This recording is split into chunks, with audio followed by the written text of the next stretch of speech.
Coucou les merveilles, c'est Chloé. Je voulais vous présenter aujourd'hui un jeu, en fait c'est un jeu de société à but de développement personnel, de créativité en fait. C'est le jeu des co-créations, cheminé en équipe grâce à l'intelligence collective. Il est édité aux éditions du Souffle d'Or. Il vient de sortir là, enfin c'est tout récent.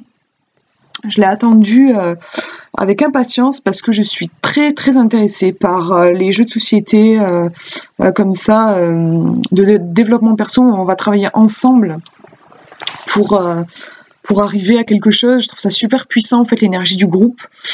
Et l'intelligence collective aussi, ça m'intéresse beaucoup. Il y a très peu de jeux sur le sujet en fait. J'en avais découvert juste un en fait, à part celui-ci, j'en connais qu'un autre. Et qui était, j'avais pas été particulièrement séduite par le jeu.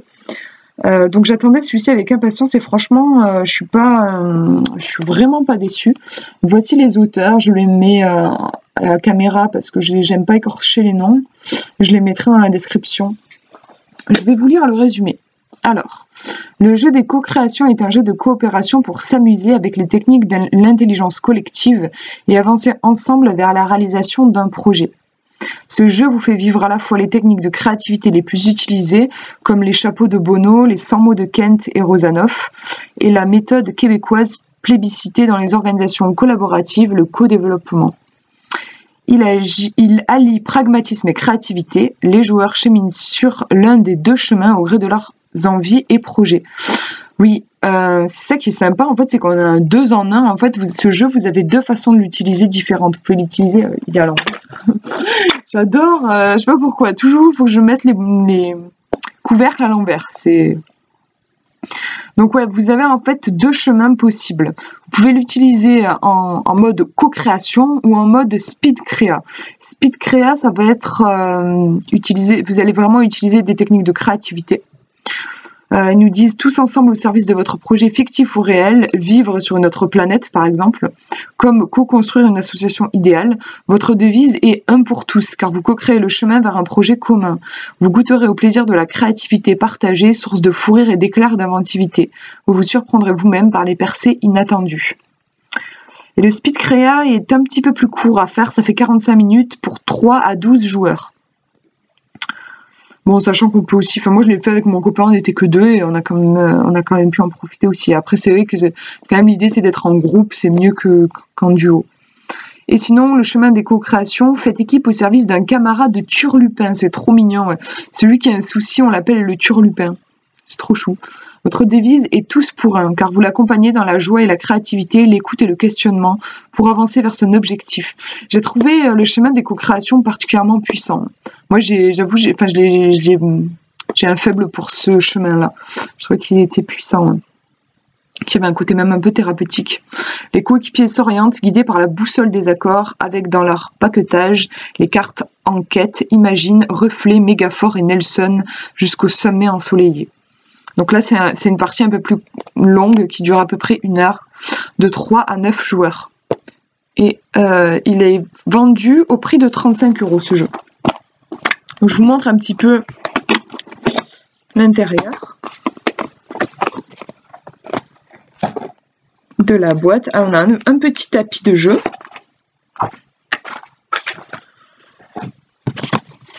Voilà, je vous le tiens à l'endroit, oui c'est bon. Donc vous voyez, vous avez les deux chemins possibles. Vous pouvez choisir ce chemin-ci si vous voulez travailler sur la problématique d'une personne et tous ensemble on va l'aider. Ou alors ici c'est le chemin pour faire un exercice de créativité où on va tous ensemble travailler sur un projet commun. Ça peut être comment améliorer le monde pour nos enfants. Enfin, ça peut être des choses comme ça. Chacun va se retrouver dans la problématique et on va travailler ensemble. Voilà. Et donc à chaque fois, vous avez les étapes qui sont précisées. Vous suivez juste les petites étapes jusqu'à arriver au sommet de la montagne, là-haut. Voilà pour les chemins. Et après, en fait, vous avez ce sont des cartes. Et le livre, le petit livret d'accompagnement, où c'est vraiment très bien expliqué, j'ai trouvé. Parce que des fois, quand je commence, les règles du jeu ne sont pas toujours évidentes dans les jeux de société. Là, j'ai trouvé que c'était très bien expliqué. Vous avez une préface qui vous explique un petit peu l'origine du jeu, pourquoi, pour qui. Et voilà, la mise en place, enfin c'est vraiment très bien fait, je trouve. Le parcours d'éco-création, et voilà, en fait vous suivez étape par étape, on vous explique tout super bien. Vous avez, enfin j'ai trouvé que c'était creusé. Vous avez vraiment un parcours qui est bien pensé. Moi en plus, enfin j'étais particulièrement comment dire, intéressée par ce projet, et curieuse en fait, parce que j'ai moi-même créé un jeu. Alors moi je dirais que c'est plus de l'intuition collective que de l'intelligence collective. Moi je travaille vraiment, mon jeu il y a un côté un petit peu presque médiumnité en fait, puisqu'on va vraiment se connecter, on va recevoir des informations. Je ne fais pas appel en fait uniquement à l'intelligence, mais ça ressemble, et j'utilise des techniques de créativité dans mon jeu et d'intuition collective, d'intelligence collective, pardon, je vais y arriver. Donc j'étais très curieuse de voir comment ils auraient fait ce jeu. Et moi, pour avoir expérimenté du coup mon jeu, je m'étais rendu compte de l'importance de bien poser la question de départ. Parce qu'on va travailler, voilà, une personne va poser une question, donc il l'appelle le turlupin.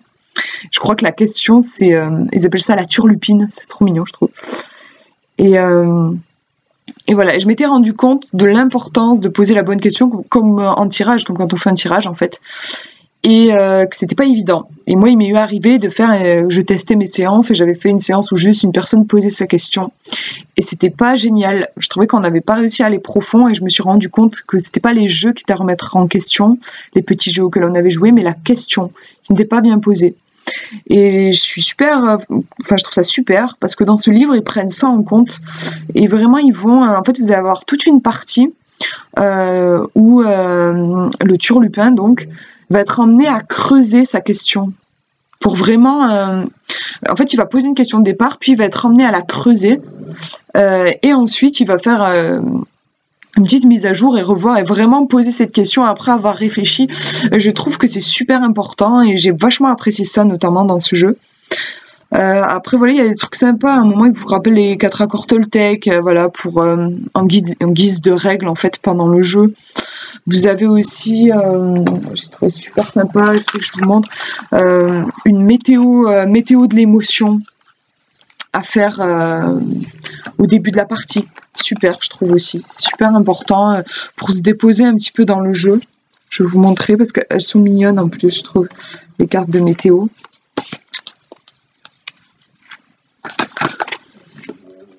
Voilà, les cartes de météo.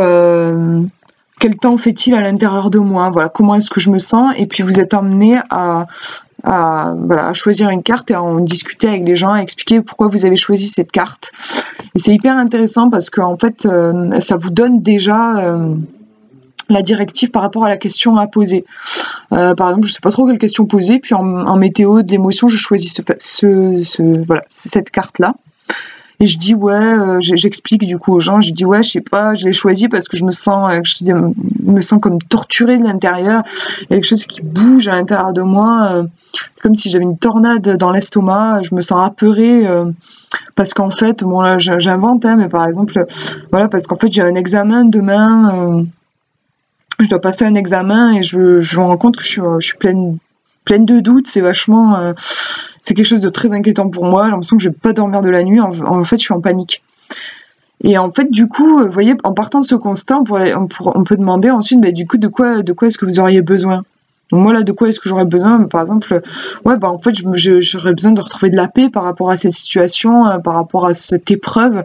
J'aurais besoin de me déstresser, je crois. Et du coup, la question que je voudrais poser au jeu, ce serait comment réussir à me détendre face à cette épreuve que je dois vivre demain. Vous voyez en fait comment on arrive, moi ça m'a bluffé ça, comment on arrive naturellement en fait à la question. Alors que des fois, enfin moi c'était mon cas quand j'ai testé ce jeu, je voulais le tester mais j'avais pas de question, vraiment je savais pas trop. J'étais là bon, je choisirai une question comme ça. Voilà, j'avais choisi une question et en fait quand j'ai fait ma météo de l'émotion, en fait je me suis rendu compte que ça m'amenait sur une toute autre piste et qui était beaucoup plus qui avait beaucoup plus de sens pour moi en fait. Au moment où je jouais au jeu, j'avais besoin actuellement d'un truc et j'ai pu poser cette question. Donc c'est aussi, j'ai trouvé super sympa l'idée de faire c'est mignon, de faire cette météo là de l'émotion. Ça aussi elle est sympa. Voilà, bon après je vais pas vous détailler tous les jeux, tout ça, parce que ce serait un peu long et je voulais surtout que vous voyez un peu vous avez aussi juste, je vous montre un autre truc. Ouais, je voulais que vous voyez le jeu, quoi, que vous ayez un petit peu un aperçu. On a aussi les cartes reflets. Je trouve super sympa. Moi, je sais pas comment dire. Enfin, ça fait naître plein d'idées en moi. Je pense que je vais les utiliser pour pas mal de choses, autres que même pour ce jeu en fait. Là, si je me rappelle bien pourquoi elles sont utilisées ces cartes, c'est pour conseiller la personne qui a exposé sa problématique. Je crois vous regardez dans ces images et vous allez en choisir une qui pour vous pourrait l'aiguiller vers une solution en fait. Et bien sûr, vous lui expliquez pourquoi vous avez choisi cette image. Mais c'est très visuel, c'est hyper intéressant, je trouve. Au niveau intuitif, créatif, c'est super. Et là, vous avez une bonne banque d'images. Il y a matière avec des images qui font naître des émotions différentes. Je trouve c'est dans quel sens? C'est comme ça. Voilà, il y a matière à bien bosser dessus. Et je pense que je créerai des petits jeux avec ça. Que je vous proposerai en vidéo, je pense, parce que bon là, voilà, vous avez les cartes. Après, c'est des choses que vous pouvez découper dans les magazines en fait et vous faire vos propres cartes. Et c'est hyper intéressant, je trouve, ces cartes reflets du coup. Est-ce que vous avez d'autres que je peux quand même vous montrer vite fait? Alors. Un truc que j'ai adoré, j'ai trouvé ça super puissant et là aussi j'avoue, je m'inspire beaucoup de ce que je vois dans les jeux, tout ça, et ça m'a beaucoup plu. En fait, pour justement aider la personne qui a posé sa question à creuser la question, on va lui poser d'autres questions. Mais je trouve ça super. C'est des questions très intelligentes. Vous avez beaucoup de cartes et en fait chaque joueur va en choisir une ou deux par carte et va les poser au turlupin pour qu'il se pose la question et qu'il creuse un petit peu. C'est hyper intéressant. Vous avez par exemple quels sont les avantages et les bénéfices à répondre à ta question, à avancer, à changer. Qu'est-ce qui t'empêche d'avancer? Je vais y arriver. Qu'est-ce qu'on a d'autre? Peux-tu m'en dire plus sur 3 petits points? Quel est ton rôle? Qu'est-ce qui est insatisfaisant pour toi? Quel risque vois-tu si rien ne change? Quel risque vois-tu si cela change? C'est très intéressant, je trouve. Quelle est l'histoire de cette situation aussi? Intéressant pour les histoires qu'on se raconte. Et il y a aussi une question que j'avais bien aimée, c'était, je crois, si tu pouvais donner un titre à la situation qui te préoccupe, en quelques mots, qu'est-ce que ce serait? Ça demande en fait de faire un travail vraiment d'introspection, d'aller voir à l'intérieur de soi, d'éclaircir des trucs et parfois même en fait de donner des réponses, je trouve. Et après, vous avez aussi, c'est les cartes méga forts qui sont sympas. En fait, ce sont des qualités. Vous allez donner à la personne de turlupin qui a posé sa question, vous allez lui désigner une carte en fait charismatique. Par exemple, si vous trouvez que c'est un potentiel qu'il a, vous trouvez que c'est une personne charismatique et que c'est quelque chose qui serait important qu'il utilise en fait par rapport à sa problématique, vous pouvez lui présenter cette carte. Vous avez en fait ce sont des profils différents en fait. Et l'idée, c'est de voir dans cette personne quel est son profil et un profil qu'il peut utiliser à son avantage par rapport à sa question. Là aussi, c'est sympa et il y a quelque chose de très gratifiant, forcément, parce que souvent, on a l'habitude de se prendre plutôt des réflexions sur ce qui ne va pas dans notre comportement. Là, c'est que des trucs positifs qu'on va recevoir d'autres personnes. C'est super intéressant aussi, je trouve. Vous avez même une carte vierge que vous pouvez, du coup, si vous ne trouvez pas la qualité que vous voyez chez cette personne, vous ne la trouvez pas dans les cartes, vous pouvez du coup utiliser cette carte un petit peu de joker et dire, voilà, moi je vois par exemple, je vois en toi une grâce, en fait, une élégance. C'est pas quelque chose qu'il y a dans les cartes, par exemple, ben voilà, vous utilisez cette carte-là pour le dire. Voilà, en gros, je crois que j'ai fait le tour...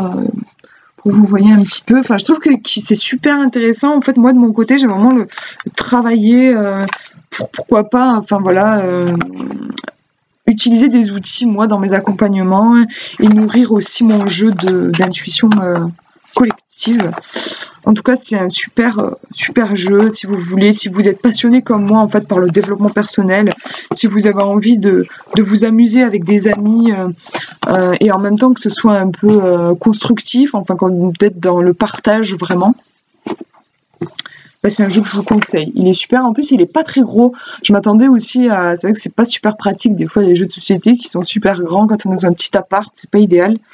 Ce jeu est tout petit. Il est rentré dans ma boîte aux lettres. Donc voilà, une très belle découverte et je suis contente de vous l'avoir fait partager. Je vous fais de gros bisous et puis je vous dis à une prochaine.